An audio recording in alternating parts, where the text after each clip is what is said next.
All right, so to start today, we're going to just talk about signing up for Quizlet. If you haven't ever signed up for Quizlet, or maybe you have in the past, and just give you like a quick tour again of Quizlet and how to get to things. Quizlet is fairly light, so there's not a huge amount of features, but that's good because it makes it very easy to get things started and get up and running and ready for your classes.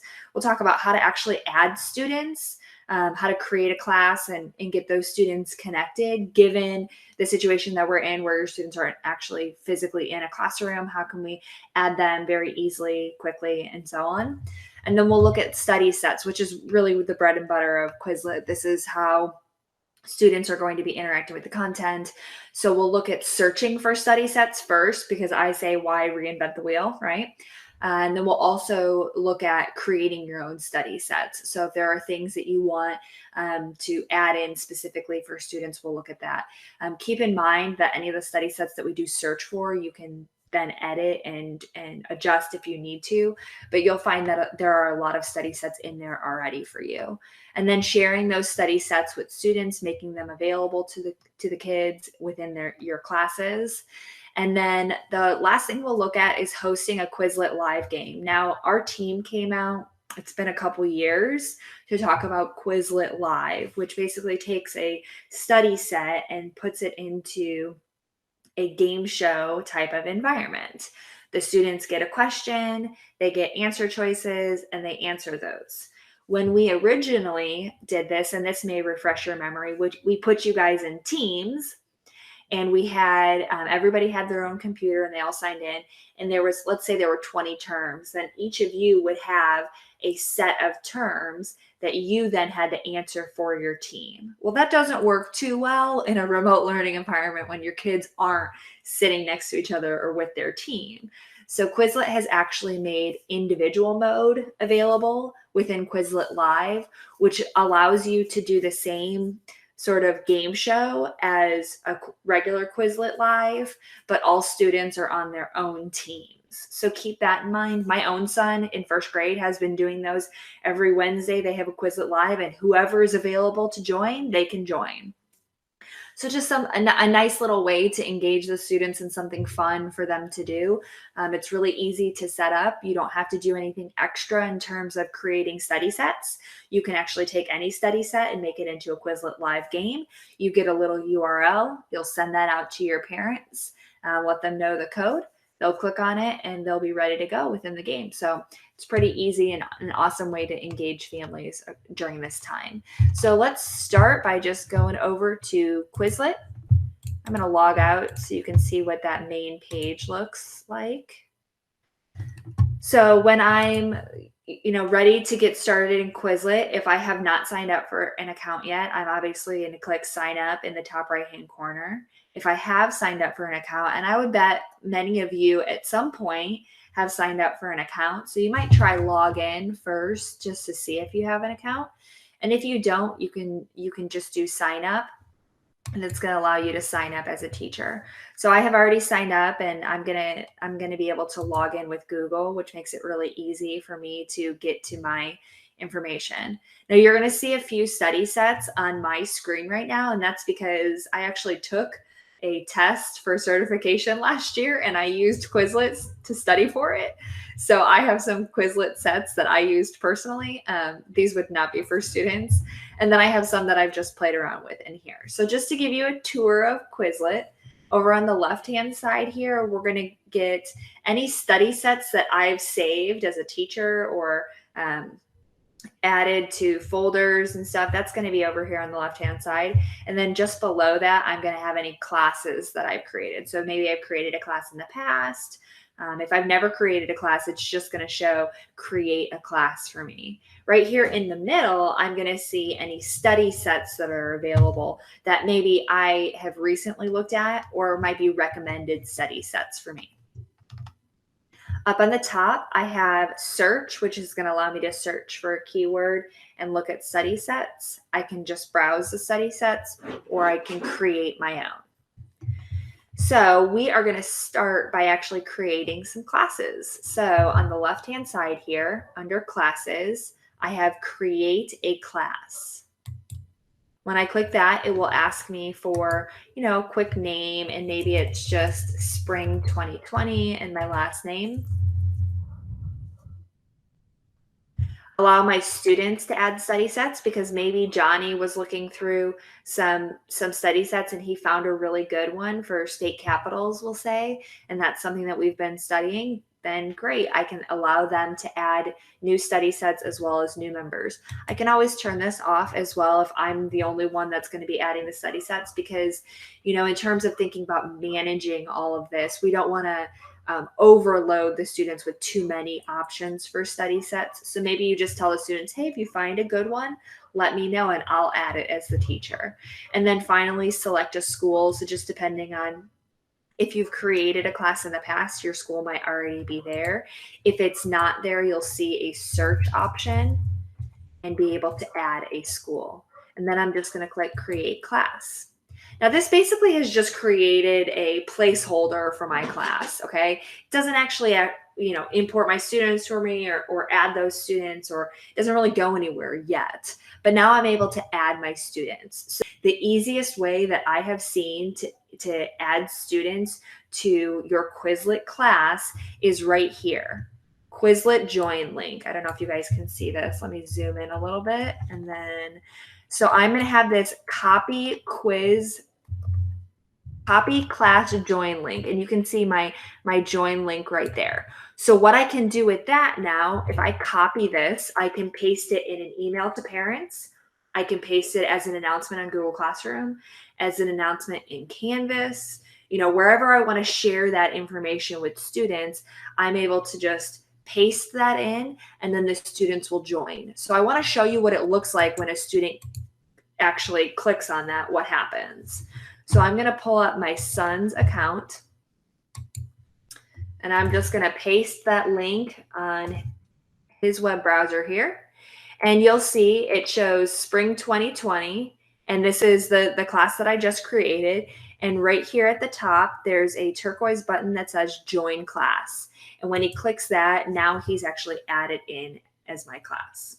I don't have any sets in there yet because I literally just created this class, but he's now in my class. And I can see when parents or students have joined because I'll have members here. So this is Tyler. That's his username because he signed up with Google. But it allowed him to just be added directly to my class, and we're good to go. So that honestly is going to be the easiest way for you to add students to your class. So just this class join link, and we're going to copy and paste that into any way that I communicate with parents.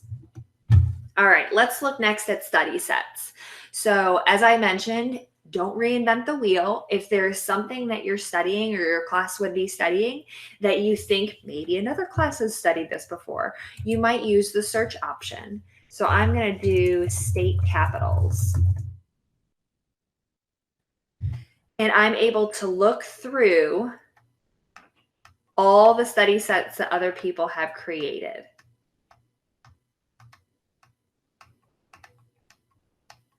So I can see here, this one looks pretty good. I'm going to click on it.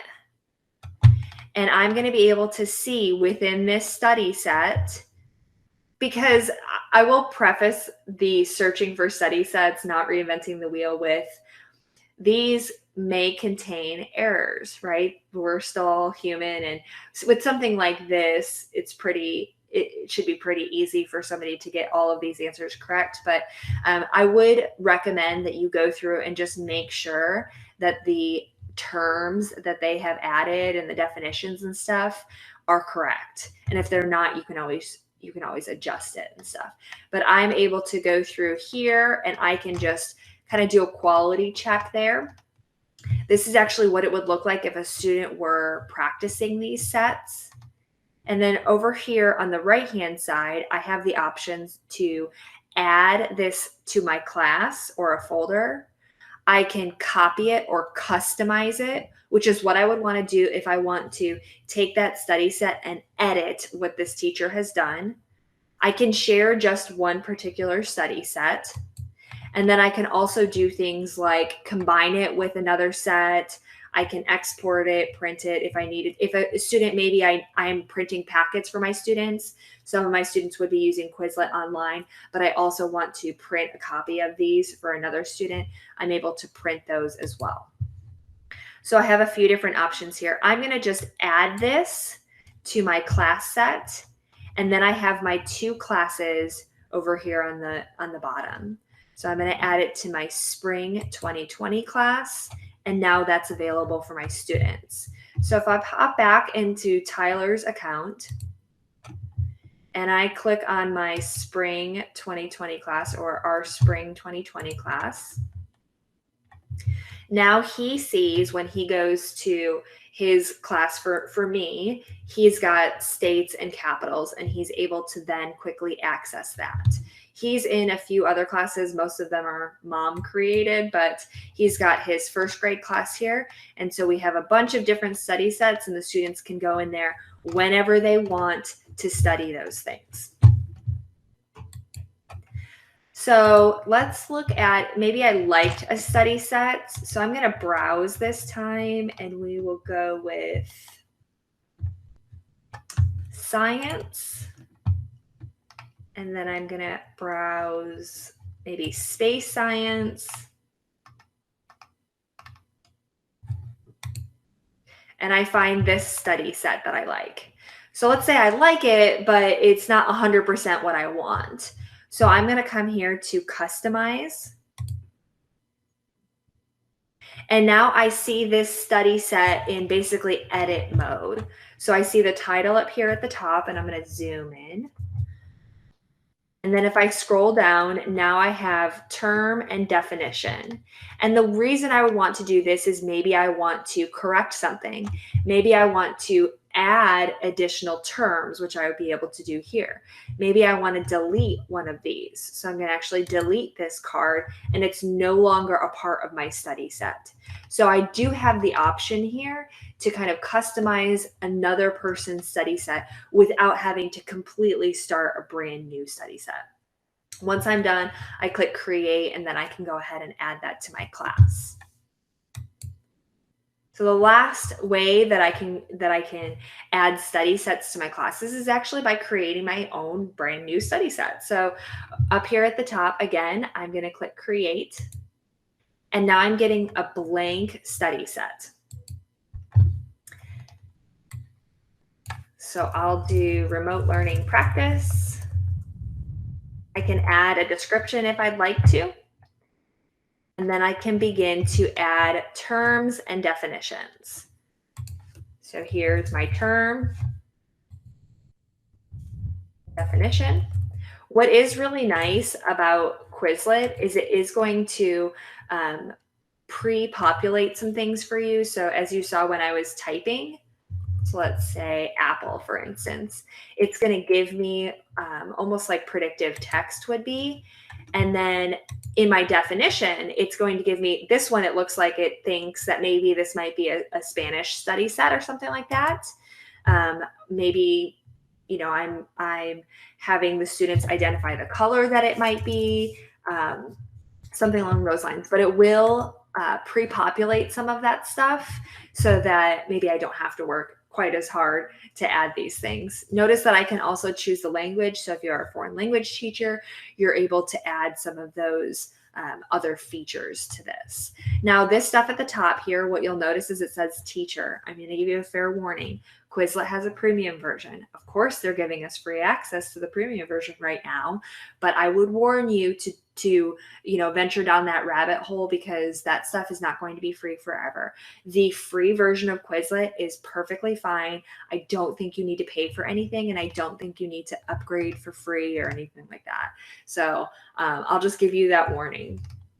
So I create my study set, I click create, and then I add it to my class.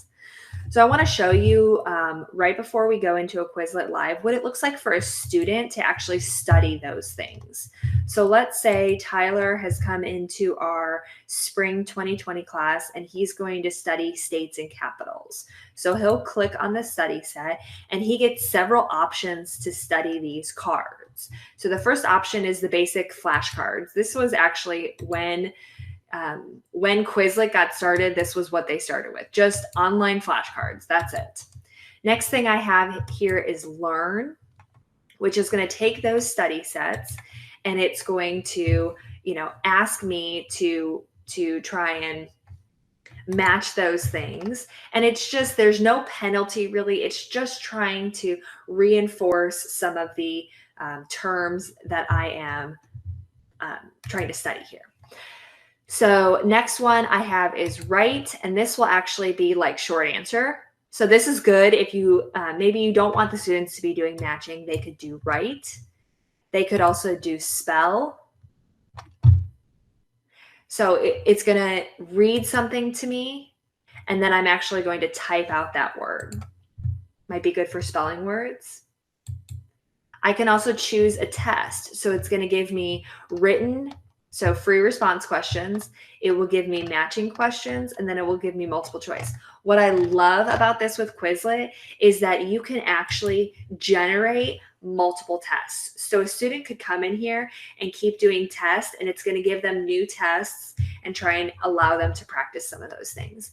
And then beyond that, there are 2 games, Match and Gravity. I won't go into those, but those are more game style Quizlet sets. So it's still going to take all these terms and it's going to put them into a fun little game for the students. The great thing about Quizlet is that all it needs is your terms and your definitions. That's it. And then it will create all of these engaging activities for the students to be able to practice this stuff. So the last thing I have is creating a Quizlet live game. So let's say you've decided on Fridays at 11 a.m. or 10:30 a.m., whatever it is, we're going to actually play a Quizlet live. Whoever can join, go ahead and join, and I'll send out the URL in the morning on Fridays. So how do I set that up? I'm going to come to my Spring 2020 class, and I'm going to click on my study set here.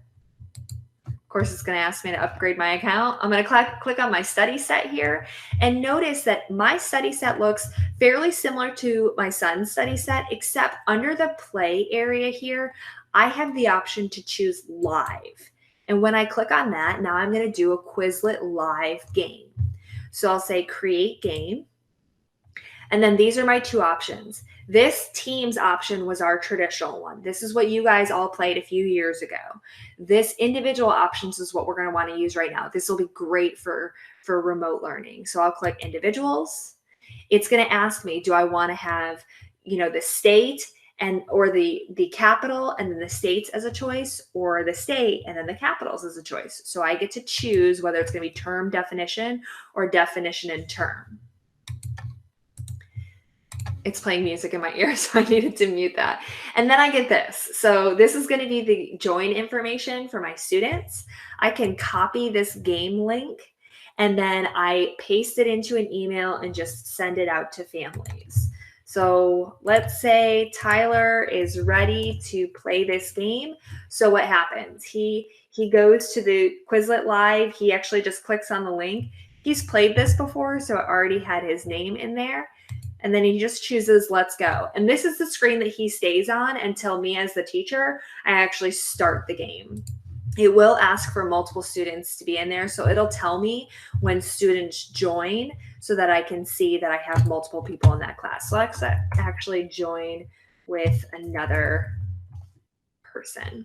So what you'll notice is I joined on a personal account, but I didn't actually have to sign up for an account. So I don't have an account on my personal Gmail, but I was able to sign up here for this Quizlet Live. So parents can do that on their accounts. They don't have to actually sign up for a Quizlet. They can just click on the link in their email and let their student play it.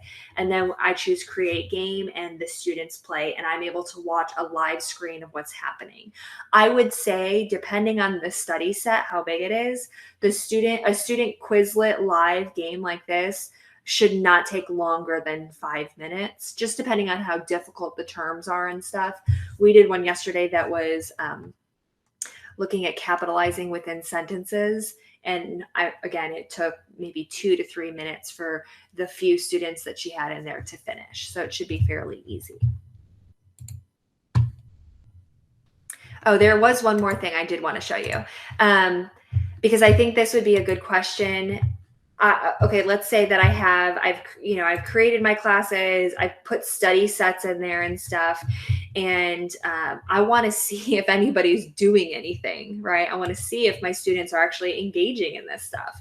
So how do I look at that? If I go to members here within my class and I click on Tyler's name, I can see under studied how many things he's studied and what he did to actually study those things.